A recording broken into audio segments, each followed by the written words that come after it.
Hello, this is Peter Stewart. Welcome to today's episode of Get a Better Broadcast Podcast and Video Voice. If you haven't heard yesterday's podcast, you may want to hear that first before you hear today's, because it's a bit of a run-on episode. And today we're talking about the Synonym Intonation Substitution. Yeah, talked about synonyms yesterday, and here's a quick way to work out whether you should be colouring a synonym.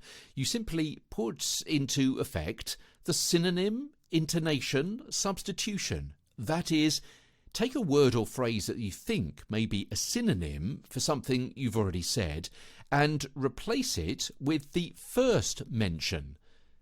Then read those same sentences again with the repeated word in both. And if you naturally drop the second reference, as hopefully you will, then you need to drop it again when you revert back to using its synonym. And you need to consider whether you need to use the synonym at all. Maybe you just drop that word entirely.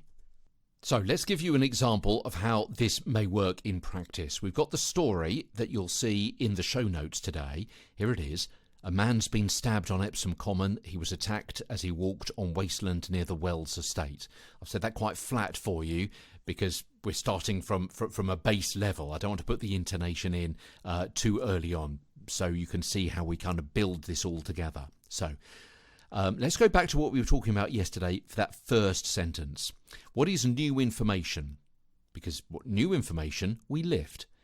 The new information is what has happened, where has it happened, and who has it happened to. Okay, it's a stabbing. It happened on Epsom Common, and it happened to a man. So we need to lift those three words. A man has been stabbed on Epsom Common. Obviously not quite as aggressively as I just did there. A man has been stabbed on Epsom Common. Yeah?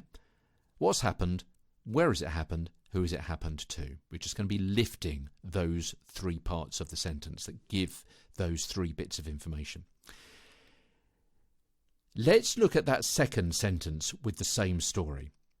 And I'm going to say it flat. He was attacked as he walked on wasteland near the Wells estate.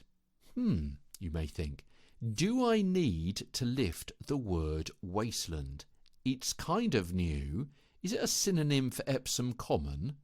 Well, what you can do is, if you think it is a synonym for Epsom Common, replace it with Epsom Common and see what happens when you read it. Okay, let's do that. Yeah, we're going to take out wasteland from the second sentence. And we think it's a synonym for Epsom Common. So let's put Epsom Common in its place and see what happens.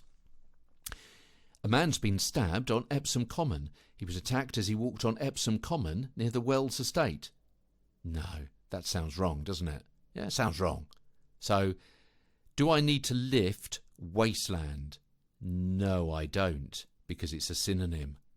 We've now just worked that out. A man's been stabbed on Epsom Common. He was attacked as he walked on wasteland near the Wells estate. Ah, that sounds better. That sounds better, yeah? You naturally drop your intonation on the second reference to Epsom Common, yeah? So let's take out Epsom Common in the second sentence. Let's put back wasteland, and we now know not to colour it. Yeah? Revert back to the original script. You uncolour the word wasteland. It means the same as Epsom Common. But here's something you can do anyway.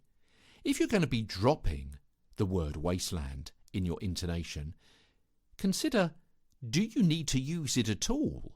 Yeah? Could you just take it out completely? Is it a waste of space, that wasteland being there? Because if you take it out, it may actually make the sentence easier to read anyway.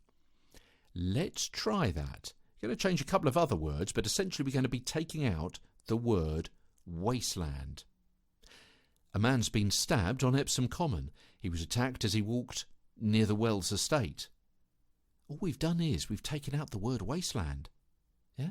So we've got no confusion about whether we lift it or suppress it. We've just taken it out completely. And it makes a much clearer, cleaner, simpler read. It's easier for us to read, and it's easier for people to understand as well. A man's been stabbed on Epsom Common. He was attacked as he walked near the Wells estate. Easy, n'est-ce pas?